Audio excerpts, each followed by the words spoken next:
Welcome viewers. आज का जो हमारा टॉपिक है दैट इज कॉन्वेक्स मिरर। इसमें हम रिफ्लेक्शन डिस्कस करेंगे और हम डिस्कस करेंगे कि अगर हमें ऑब्जेक्ट की पोजीशन का मालूम है सो हम इमेज की पोजीशन, साइज और नेचर ऑफ इमेज को कैसे बनाएंगे, थ्रू डायग्राम्स कैसे रिप्रेजेंट करेंगे और कहाँ पे रहेगी position, size and nature of the image. So let's get started with the convex mirror. Now जैसे हमने अपनी प्रीवियस वीडियो में कॉन्केव मिरर के 6 केसेस डिस्कस करे थे, वैसे कॉन्वेक्स मिरर के लिए आपके पास दो ही केसेस हैं। पोजीशन ऑफ ऑब्जेक्ट हम दो ही केसेस में लेके डिस्कस करेंगे एंड हम देखेंगे कि जो हमारी नेचर ऑफ इमेज है वो वर्चुअल एंड इरेक्ट ही है। राइट, इन दोनों केसेस में जो नेचर ऑफ इमेज रहने वाली है वो वर्चुअल और इरेक्ट रहने वाली है, क्योंकि दोनों ही केसेस में जो आपकी इमेज बनेगी that would be behind the mirror. तो सबसे पहले हम डिस्कस करते हैं कि अगर हमारे पास ऑब्जेक्ट जो है वो इंफिनिटी पे प्लेस्ड है। अब आपको याद होगा हमने in one of the videos हमने ये देखा था कि रिफ्लेक्शन जब होती है तो हम कुछ रूल्स को फॉलो करते हैं, क्योंकि हम लाइट रे को एक लाइन के थ्रू रिप्रेजेंट कर रहे हैं और एरोज यूज कर रहे हैं to show the direction of the incident ray and reflected ray. तो क्विकली कॉन्वेक्स मिरर के केस में एक बार देखते हैं कि रूल्स क्या थे। सबसे पहला रूल हमारे पास था, आप यहाँ पे एरोज को जरूर देखिए। ये हमारी इंसिडेंट रे है। इंसिडेंट रे अगर पैरेलल है टू दी प्रिंसिपल एक्सिस, ये प्रिंसिपल एक्सिस है, incident ray is parallel to principal axis, तो हमारी जो रिफ्लेक्टेड रे है वो कहाँ से पास करेगी, वो फोकस से पास करेगी। राइट, सो दैट्स वाई हमने ये रिफ्लेक्टेड रे जो है वो डायरेक्शन इधर बनाई है और ये हमने डॉटेड लाइन से इसको शो किया है। So that is first rule. Now second rule जो था वो ये है कि अगर हमारी जो इंसिडेंट रे है वो फोकस से पास कर रही है, इंसिडेंट रे की एरो देखिए आप यहाँ पे, सो क्या होगा, जो रिफ्लेक्टेड रे होगी that will pass through the principal axis. Now this is the second case. Now third case हमारे पास जो है दैट इज कि अगर हमारी जो इंसिडेंट रे है वो सेंटर ऑफ कर्वेचर से पास कर रहा है, then it will be reflected back along the same path. तभी आप देख रहे हैं यहाँ पे इंसिडेंट रे का एरो एंड रिफ्लेक्टेड रे का एरो हमने सेम रे के ऊपर बनाया है, because that will get reflected along the same path. Right, and जो लास्ट रूल था हमारे पास कि अगर आपकी जो रे है वो ओब्लिकली फॉल कर रही है टूवर्ड्स द पोल, सो वो रिफ्लेक्टेड रे जो है वो भी ओब्लिकली पास करेगी।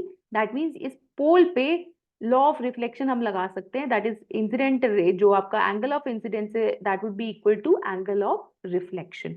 अब हम मूव करते हैं towards the first position which is at infinity. अब हमारे पास कॉन्वेक्स मिरर है, तो कॉन्वेक्स मिरर का शेप आपको मालूम है, कॉन्वेक्स मिरर का शेप हम ऐसे लेते हैं और जो रिफ्लेक्शन होती है वो आउटवर्ड सरफेस पे होती है, तो रिफ्लेक्शन इस सरफेस पे हो रही है। नाउ अब आप देखिए यहाँ पे कि हमारा ऑब्जेक्ट कहाँ पे प्लेस्ड है, इंफिनिटी, मतलब हमने बहुत दूर प्लेस किया हुआ है ऑब्जेक्ट को फ्रॉम दी कॉन्केव मिरर। अब इंसिडेंट रे हम अपनी देखते हैं, हमारे पास ये इंसिडेंट रे है।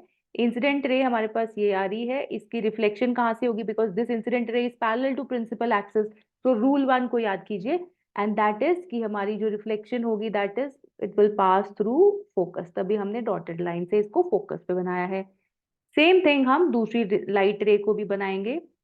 ये हमारी इंसिडेंट रे है एंड रिफ्लेक्टेड रे हमारी इधर से पास हो रही है। अब क्योंकि रिफ्लेक्शन तो सरफेस पे ही होगा ना, तो आप इसको डॉटेड लाइन से शो करोगे, बिकॉज इमेज कहाँ बन रही है, behind the mirrors, behind the mirror.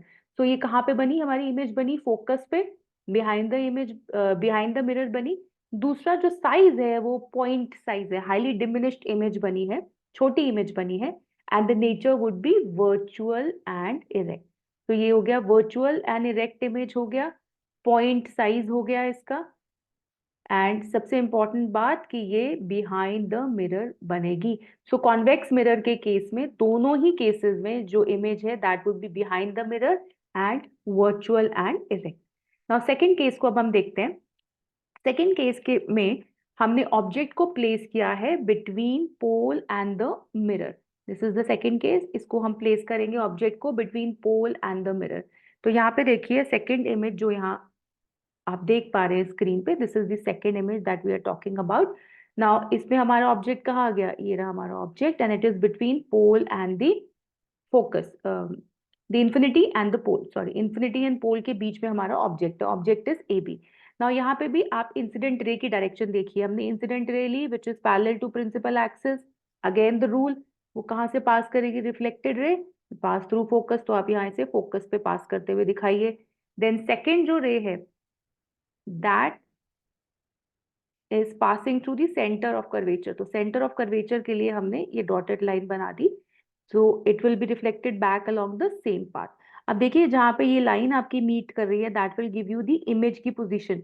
तो इमेज हमारी हो गई A dash B dash, and image का साइज और ऑब्जेक्ट का साइज आप देख पा रहे हो डिफरेंस है। दैट इज जो हमारी इमेज बनी है यहाँ पे, दिस इज डिमिनिश्ड इमेज, छोटी इमेज बनी है ऑब्जेक्ट से, एंड कहाँ बन रही है, between P and F, behind the mirror, and it is virtual and erect, right. So इस केस में भी वर्चुअल एंड इरेक्ट इमेज है, बिहाइंड द मिरर है, एंड डिमिनिश्ड इमेज बनी है, डिमिनिश्ड इमेज बनी है, and it is form between P and F. ये हमारा पोल है और ये हमारा प्रिंसिपल फोकस है।